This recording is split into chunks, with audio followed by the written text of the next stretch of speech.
시청자 여러분 안녕하십니까? 헬로티비 뉴스입니다. 인천 1883 상상 플랫폼 야시장이 지난 주말 개막했습니다. 올해부터는 지역 상인들의 참여가 눈에 띄게 늘었는데요. 인천의 대표 야간 관광 특화 행사로 자리 잡아가는 모습입니다. 이관성 기자가 전해드립니다. 인천 차이나타운과 월미도를 찾던 가족과 연인들이 지난 주말 상상 플랫폼을 방문했습니다. 올해 두 번째인 1883 상상 플랫폼 야시장이 문을 열었기 때문입니다. 낮부터 상상 플랫폼 야시장을 찾아온 시민들은 실내 소공연장을 찾아 유명 밴드 공연부터 즐깁니다.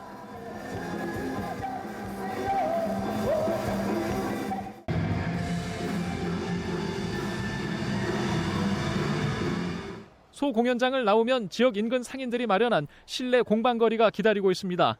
지난해에 이어 올해도 상상 플랫폼 야시장을 찾아온 김은총 씨는 행사가 더 확대되기를 바랍니다. 뭔가 더 로컬적인 특색이 나타나는 걸로 해서 더 다양한 플랫폼이나 가게들이 많았으면 좋겠어요. 시간이 조금 더 길었으면 좋겠고, 운행 시간이 조금 더 길었으면 좋겠고, 상점도 조금 더 많았으면 더 재밌을 것 같아요. 상인들도 행사 기간과 공간이 더 늘었으면 하는 바람입니다. 여기 근처에 되게 오래되고 좋은 공방들이 많은데 보여줄 기회가 별로 없으니까 이런 시장들이 좀 많이 생겨가지고 더 이렇게 활발하게 할 수 있었으면 좋겠습니다. 상상 플랫폼 야시장은 해가 진 뒤에 즐기는 행사가 더 흥미롭습니다. 시민들은 넓은 마당에서 지역 시장 상인회와 푸드트럭들이 파는 다양한 음식들을 즐길 수 있고 무대 위 인기 가수 공연과 드론쇼도 볼 수 있습니다. 인천관광공사는 상상 플랫폼 야시장이 특화 관광형 행사에 그치지 않고 지역 상권과 상생하는 축제로 만들어갈 계획입니다. 여기에 너무 머물다 보니까 주변 상권으로 안 나가는 경향이 있어서 올해는 주변 상권에서 쿠폰도 쓸 수 있게끔 활성화될 수 있게끔 그렇게 해서 월미도랑 차이나타운이나 신포시장까지 이게 확장될 수 있도록 그렇게 쿠폰 발행도 해서 오는 28일엔 중국과 태국 등 외국인 관광객 5천여 명이 참여하는 맥강 파티도 열립니다. 상상 플랫폼 야시장이 인천의 여름밤 관광 문화를 다채롭게 만들고 있습니다. 헬로티비 뉴스 이관서입니다. 부천시가 민선 8기 취임 3주년을 맞아 345 프로젝트를 발표했습니다. 이번 사업은 소사역, 대장역, 부천 종합운동장역 등 주요 역세권을 중심으로 도시공간 혁신과 균형 발전, 경제 활력을 높이기 위한 중장기 계획입니다. 이에 따라 부천시는 소사역 KTX 이음 열차 정차와 경인선 지하화를 통해 교통 환경을 개선하고 지상부지 통합 개발로 원도심 재생에 나섭니다. 또 향후 4중 역세권이 될 대장역 일대는 도심 항공교통과 첨단 산업단지를 조성하는 한편 부천 종합운동장역 주변은 도시혁신구역으로 지정해 컨벤션과 마이스 산업을 육성합니다. 이와 함께 원미산과 춘희산을 잇는 녹지 경관과 조화를 이루는 도시혁신구역 조성도 추진할 예정입니다. 3중 역세권 소사역, 4중 역세권 대장역, 5중 역세권 부천 종합운동장역을 각각의 개별이 아닌 도시 차원의 거시적 관점에서 사업을 추진하는 것이 부천 345 프로젝트입니다. 이 프로젝트를 원활히 추진할 수 있도록 이재명 정부와 적극적으로 소통하고 협력하겠습니다. 그리고 시민의 이익 앞에 절대 양보가 없는 현장에서 치열하게 민생을 살피는 독한 시장, 집요한 시장이 되겠습니다. 부천시가 최근 논란이 되고 있는 농산물과 축산물 등을 포함한 친환경 급식 사업을 중단 없이 이어가기로 했습니다. 부천시는 최근 G마크 우수 축산물 학교 급식 지원, 친환경 등 우수 농산물 학교 급식 지원 등과 관련해 재정 여건상 일부 매칭 예산을 확보하지 못해 각각 오는 8월과 10월 중단될 수 있다는 공문을 학교에 보냈습니다. 논란이 이어지자 부천시는 친환경 급식 사업이 중단되지 않도록 경기도 부천시 의회와 협의하고 있으며 추경 편성을 통해 재원을 확보해 중단 없이 사업을 이어갈 예정이라고 밝혔습니다. 부천시는 현재 G마크 우수 축산물 학교 급식, 친환경 우수 농산물 학교 급식, 영유아 급식, 우수 가공식품 지원 등 급식 관련 사업을 하고 있습니다. 중단됐던 제2경인선 민자 적격성 조사가 올해 안에 재개될 전망입니다. 부천 옥길 범박 광역교통 현안 설명회에서 새로운 노선 계획이 공개됐습니다. 이정하 기자가 보도합니다. 인천 청학에서 서울 목동을 잇는 제2경인선 건설 사업. 본선은 기존안 그대로 유지하되 지선은 광명 시흥선이 아닌 신천 신림선으로 방향을 틀어 민자 적격성 조사에 다시 도전합니다. 조사가 중단된 이유는 사업성 부족. BC값이 기대에 미치지 못해 수익성이 낮다는 판단이었습니다. 코로나19 여파와 광명 시흥 일대 개발 불확실성이 결과에 반영되면서 경제성이 낮아졌다는 분석인데 이 부분을 보완하는 겁니다. 기준 통행량이 24년이 되기 때문에 통행량에서 조금 경제성을 좀 확보할 수 있을 것 같고요. 신천 신림선은 다 도시가 되어 있습니다. 지나가는 노선에. 그러니까 수요를 정확하게 예측을 할 수가 있는 거예요. 사업 선행 조건이었던 구로 차량기지 이전 무산 이후 대안 노선을 찾는 과정 등을 거친 제2경인선 건설 사업. 이번이 네 번째 노선 변경입니다.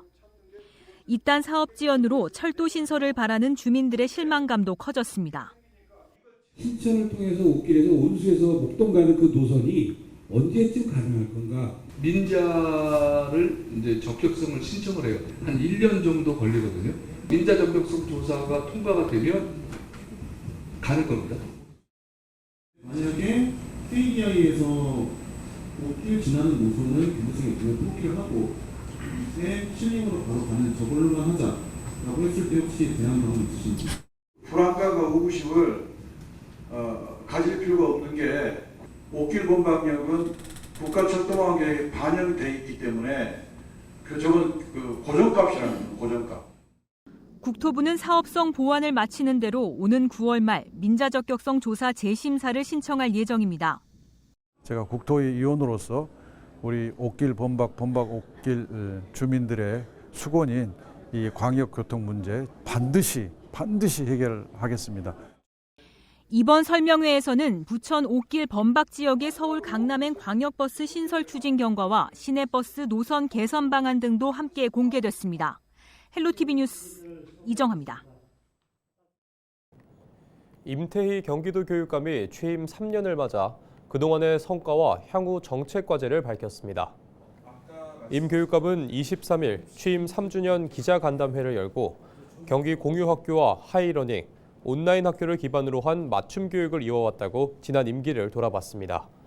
남은 임기 동안에는 교육 본질 회복에 초점을 두고 대입 개혁과 공교육 확대, 미래교육청 추진 같은 주요 과제에 집중하겠다는 계획을 덧붙였습니다. 한편 임 교육감은 이날 재선 도전 여부를 묻는 기자들의 질문에는 직보다는 업에 대한 것을 더 중요하게 생각한다면서도 교육정책 완성에 대해서는 의지를 내비쳤습니다. 인천의 한 학교 교사가 온라인 수업 도중 전자담배를 피웠다는 의혹이 제기돼 교육당국이 조사에 나섰습니다. 인천시 교육청은 지난 18일 A 교사가 고등학생들을 대상으로 온라인 수업을 진행하던 중 전자담배를 피웠다는 민원이 제기됐다고 밝혔습니다. 이에 시 교육청은 사실관계 확인을 위해 학교 현장 점검을 벌였습니다. A 교사는 학생들에게 개별 학습을 지시하고 화면을 가린 뒤 전자담배를 피웠지만 일부 장면이 노출됐다는 취지로 주장한 것으로 알려지고 있습니다. 해당 학교장은 A 교사에게 경고 처분을 내렸습니다. 시 교육청 역시 조사 결과에 따라 A 교사의 추가 조치도 검토할 예정이라며 자세한 사실관계를 파악하고 있다고 전했습니다. 인천시는 청춘 남녀들의 건강한 만남을 지원하는 아이 플러스 이어드림 행사를 영종 인스파이어 엔터테인먼트 리조트에서 진행했다고 밝혔습니다. 이번 행사는 인천에 주민등록이 있거나 지역 기업체에 재직 중인 24세부터 39세 사이 미혼 남녀를 대상으로 진행됐는데요. 남녀 각 50명씩 100명 모집에 1,058명이 신청해 10.6대 1이라는 높은 경쟁률을 기록하기로 했습니다. 행사는 연애 코칭과 1대1 대화, 커플 게임, 디너 등 다양한 프로그램으로 구성돼 서로의 성향과 취향 등을 자연스럽게 알아갈 수 있도록 운영됐습니다. 참가자들은 20일 마지막 순서에 매칭 카드를 작성해 마음을 표현했고 23일 오전 매칭 결과 전체 50상 중 29상이 커플로 성사됐습니다. 시는 참가자들의 만족도 조사와 의견 등을 바탕으로 올해 11월까지 총 4회에 걸쳐 360명을 대상으로 이어드림 프로그램을 지속 운영할 계획입니다.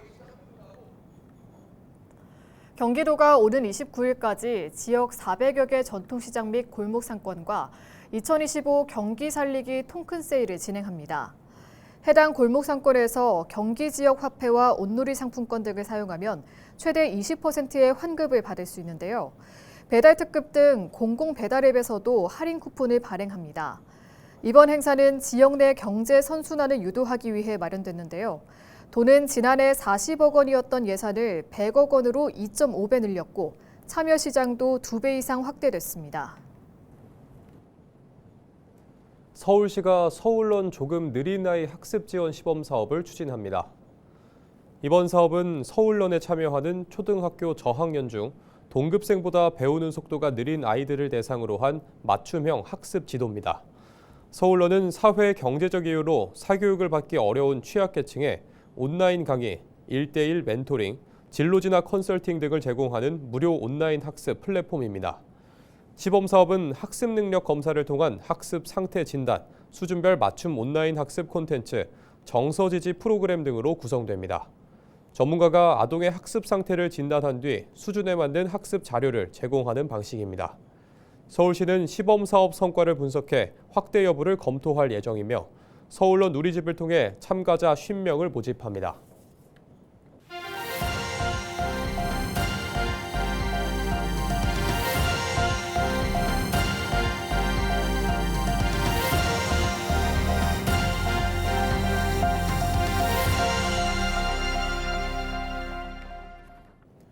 인천시 교육청의 학생 맞춤 지원 조례가 상임위를 통과했습니다. 인천시 의회는 제302회 제1차 정례회 교육위원회 회의에서 인천시 교육청 학생 맞춤 통합 지원 조례안을 심의해 가결했다고 밝혔습니다. 이 조례안은 복합적인 위기에 놓인 학생들을 조기에 발굴하고 통합적으로 지원하는 체계를 구축하기 위한 것입니다. 앞서 교육부는 학생이 학교 안팎에서 겪는 어려움을 극복하도록 돕는 학생 맞춤 통합 지원법을 새로 제정한 바 있습니다. 이번 조례안에는 인천시 교육청이 학생 맞춤 통합 지원 기본 계획을 수립하고 광역 기초 지방자치단체와의 협력 체계 구축과 민관 협의체 운영 등을 추진하도록 하는 내용이 담겼습니다. 또 한양대학교 병원과 협약을 맺는 등 의료, 정신건강 전문기관과의 연계로 실질적 지원 체계가 구축될 것으로 기대되고 있습니다.